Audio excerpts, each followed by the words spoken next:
یہ قرآن مجید کی عظیم ترین آیات میں سے ہے۔ اس سورہ مبارکہ کی بھی آیت نمبر 35 اور سورہ احزاب میں بھی بالکل ٹھیک یہی نمبر آیت نمبر 35 آپ کو ملے گی۔ یہ ایمان پر اور وہ اسلام کی کیفیات پر قرآن مجید کی عظیم ترین آیات ہے۔ اللہ نور السماوات والارض، اللہ آسمانوں اور زمین کا نور ہے۔ مثل نور ہی، اس پر ایمان کی مثال، اس کے نور ایمان کی مثال ایسی ہے کمشکاتن، جیسے ایک طاق ہے، فیہا مصباح، اس میں ایک چراغ روشن ہے۔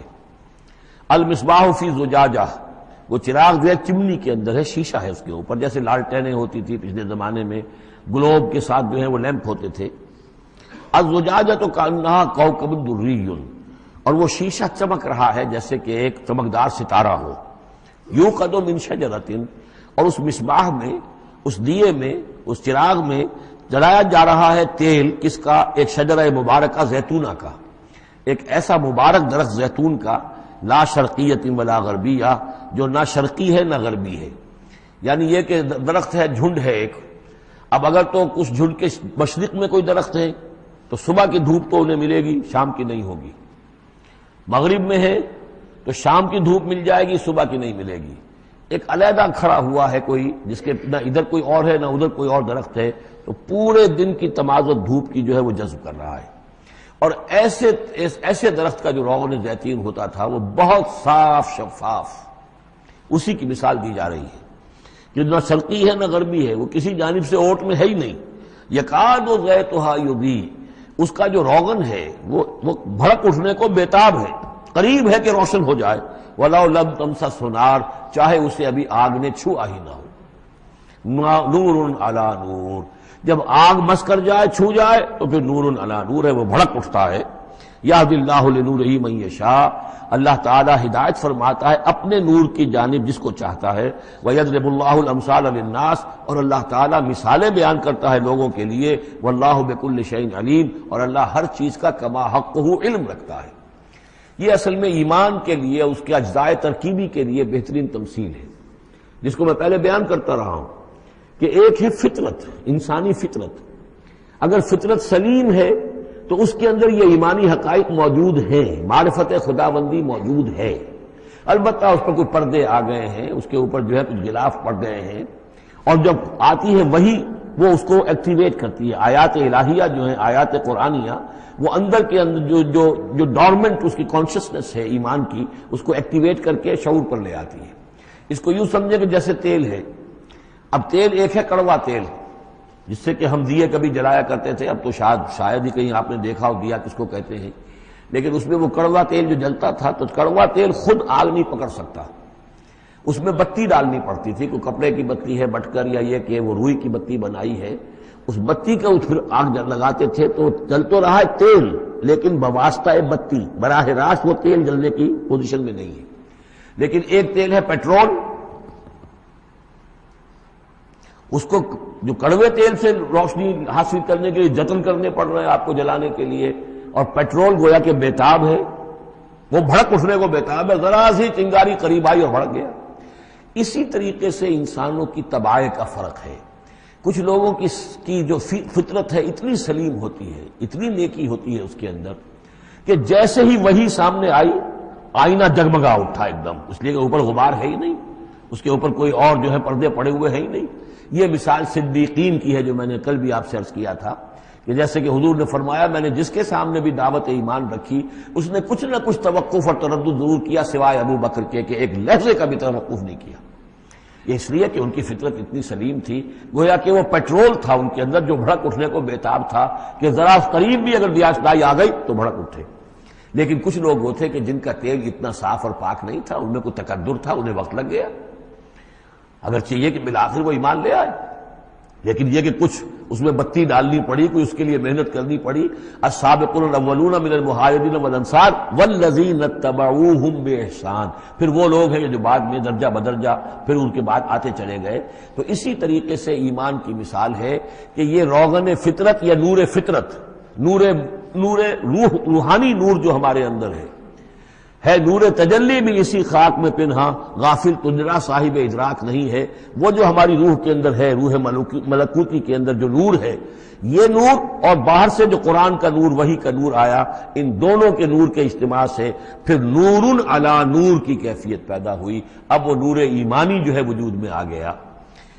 اللہ نور السماوات والارض مثل نورہ کمشکاۃ فیہا مصباح المصباح فی زجاجہ۔ اور ذہن میں رکھیے یہ ہمارا جو پنجر ہے پسلیوں کا، اس کی واقعتاً طاق کی سی شکل ہے، یہ نیچے سے چوڑا ہو رہا ہے، اوپر سے تنگ ہو رہا ہے، طاق ایسے ہی ہوتے تھے۔ ڈائفرام جو ہے وہ اس طاق کا گویا کہ فلور ہے، جو ہمارے ایبڈومینل کیویٹی کو چیسٹ کیویٹی سے علیحدہ کرنے والا عضو ہے، اور دل رکھا ہوا ہے اس کے اوپر، یہ گویا کہ چراغ ہے۔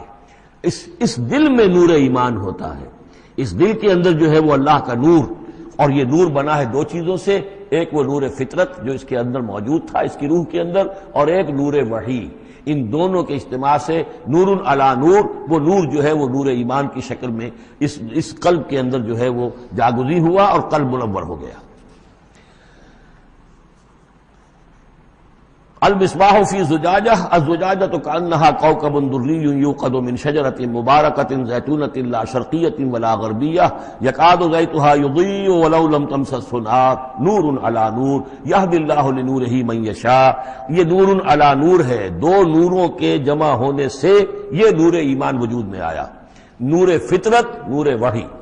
اور اللہ تعالیٰ ہدایت دیتا ہے اپنے نور کی جس کو چاہتا ہے، اور اللہ یہ مثالیں لوگوں کے لیے بیان کرتا ہے۔ باقی اللہ کو تو ہر شے کا کما حقہ علم ہے، مثال کی ضرورت انسانوں کے لیے ہے کہ جو ان لطیف حقائق کو ایسے ہی خود نہیں سمجھ سکتے۔ اب جن لوگوں کے دلوں میں یہ نور ایمان پیدا ہو جاتا ہے، ان کی ایک جھلک دکھائی جا رہی ہے کہ ان کی شخصیت، ان کی زندگی کی دلچسپیاں کیا ہوتی ہیں۔ فی بیوت اذن اللہ ان ترفع ویذکر فیہا اسمہ، ان گھروں میں جن کا کہ اللہ نے حکم دیا کہ انہیں بلند کیا جائے، یعنی مساجد۔ بلند کرنے سے مطلب یہ ہے کہ ان کو نمایاں بنایا جائے۔ ہر مسلمان آبادی میں معلوم ہو کہ مسجد ایک نمایاں شے ہے، یہ ضروری نہیں کہ اس کی ڈیکوریشن ہو، اس کے اوپر جو ہے خام خواہ تکلفات میں پیسے خرچ کیے جائیں، لیکن یہ کہ ایک تو یہ کہ وہ نمایاں ہونی چاہیے، معلوم ہو کہ اس آبادی کا مرکز یہ ہے۔ نمبر دو یہ ہے کہ ترفع، اس کو ہر طریقے سے، ہر معنوی گندگی سے بھی پاک رکھا جائے۔ وَيُذْكَرَ فِيهَا اسْمُهُ، اس میں اس کا نام لیا جائے۔ يُسَبِّحُ لَهُ فِيهَا بِالْغُدُوِّ وَالْآصَالِ، یہ جو صاحب ایمان لوگ ہیں جن کے دلوں میں ایمان کی قندیلیں روشن ہیں، یہ تسبیح کرتے ہیں اللہ کی ان گھروں کے اندر، صبح کے وقت بھی اور شام کے وقت بھی۔ رجال، وہ جواں مرد، لا تلہیہم تجارت ولا بیع عن ذکر اللہ واقام الصلاۃ، جن کو غافل نہیں کر سکتی نہ کوئی تجارت، نہ کوئی خرید و فروخت اللہ کی یاد سے اور نماز کے قائم کرنے سے، وایتاء الزکاۃ اور زکوٰۃ کے ادا کرنے سے۔ یخافون یومن، یہ سب کچھ کر کے بھی وہ ڈرتے رہتے ہیں، لرزاں و ترساں رہتے ہیں، کانپتے رہتے ہیں اس دن کے تصور سے، تتقلب فیہ القلوب والابصار، جس میں کہ دل بھی الٹ جائیں گے اور نگاہیں بھی الٹ جائیں گی۔ لیجزیہم اللہ احسن ما عملوا، تاکہ اللہ تعالیٰ ان کو بدلے میں دے بہترین جزا ان کے اعمال کی، وَيَزِيدَهُم مِّن فَضْلِهِ، اور اضافہ کرے اپنی طرف سے اپنے فضل میں سے، وَاللَّهُ يَرْزُقُ مَن يَشَاءُ بِغَيْرِ حساب، اور اللہ تعالیٰ چاہتا ہے دیتا ہے جس کو چاہتا ہے بغیر حساب۔ اللہم ربنا اجعلنا منہم، یہ تو مومن صادق کے لیے ایمان ان کے دلوں میں ہے، اس کی تمثیل یہ ہے، اور ان کے کردار کی جھلک یہ ہے۔ اب ایک ہے بین بین کے لوگ، ایمان تو نہیں ہے لیکن کچھ نہ کچھ نیکی کے کام کرتے ہیں، کچھ اپنے دل کی تسلی کے لیے، کچھ اپنے ضمیر کو مطمئن کرنے کے لیے۔ ان کی نیکی حقیقی نیکی نہیں ہے۔ وہ لیس البر ان تولوا وجوہکم قبل المشرق والمغرب، اس آیت کو ذہن میں رکھیے۔ والذین کفروا، اور جو لوگ ایمان سے تہی ہیں، محروم ہیں، کافر ہیں، ان کی نیکیاں، ان کے اعمال کیا ہیں؟ کسراب، جیسے ریت ہو، سراب ہو، بقیعۃ، ایک چٹیل میدان میں، یحسبہ الظمآن ماء، پیاسا سمجھتا ہے کہ پانی ہے، حتی اذا جاءہ، یہاں تک کہ وہ جب وہاں پہ گھسٹ کر بھی پہنچتا ہے تو معلوم ہوتا ہے لم یجدہ شیئا، کچھ نہیں پاتا وہاں پر، ووجد اللہ عندہ، اور اللہ کو پاتا ہے وہاں موجود، فوفاہ حسابہ، تو اللہ تعالیٰ اس کا حساب اسے پورا چکا دیتا ہے۔ واللہ سریع الحساب، اور اللہ جو ہے حساب چکانے میں دیر نہیں لگاتا۔ یعنی یہ جو نیکیاں ہوتی، جھوٹی نیکیاں، ملمے کی نیکیاں، حقیقی ایمان نہیں ہے، ایمان باللہ نہیں ہے، ایمان بالآخرت نہیں ہے، لیکن یوں ہی کچھ نہ کچھ نیکیاں ہیں، کچھ خدمت خلق کے کام ہے، اس طرح کی چیزیں اللہ کی نگاہ میں ان کی کوئی وقت نہیں۔ اس کے لیے پہلے ایک مثال سورہ ابراہیم میں آ چکی ہے، دوسری مثال یہ کہ یہ نیکیاں سراب کے مانند ہیں، جنہیں پیاسا سمجھتا ہے کہ یہ پانی ہے، حقیقت میں پانی نہیں ہے۔ اب تیسرا جو کردار ہے وہ یہ ہے کہ جن کے دلوں میں، جن کی زندگیوں میں یہ جھوٹ موٹ کی نیکی بھی نہیں ہے، نفس پرستی اور دنیا پرستی، اور ان کے اندر ہر طرح کی گندگی جو ہے وہ آ چکی ہے. ان کی مثال کیا ہے؟ او کا ظلمات فی بحر اللجین، یا جیسے کہ اندھیرے ہوں ایک بڑے گہرے سمندر میں، یغشاہ موجن، اس کے اوپر ایک موج چڑھی ہوئی ہو، من فوقہ موجن، اس کے اوپر ایک اور موج ہو، من فوقہ سحاب، اور اوپر جو ہے بادل بھی ہوں. یعنی اندھیری رات ہے، کوئی روشنی نہیں، اوپر بادل ہے، نہ چاند اور ستاروں کی کوئی روشنی نہیں آ رہی، اور اس کے ساتھ ہی یہ ہے کہ موج کے اوپر موج چڑھی ہوئی ہے. ظلمات بعضها فوق بعض، یہ اندھیروں پر اندھیرے ہیں. اذا اخرج یدہ لم یکد یراہا، جب وہ اپنا ہاتھ نکالتا ہے تو اس کو بھی نہیں دیکھ سکتا، جسے ہم کہتے ہیں اپنے محاورے میں ہاتھ کو ہاتھ سجائی نہیں دیتا. وَأَلَّمْ يَجْعَلِ اللَّهُ لَهُ نُورًا، اور جس کو اللہ تعالیٰ ہی نے کوئی نور عطا نہ کیا ہو، فما لہ من نور، تو اس کے لیے پھر کہیں کوئی نور نہیں ہے. یہ وہ لوگ ہیں کہ جن کی زندگیاں کسی ملمے کی نیکی سے بھی خالی ہیں، اندھیارے ہی اندھیارے ہیں. ظلمات فوق بعضها فوق بعض. الم تر ان اللہ یسبح لہ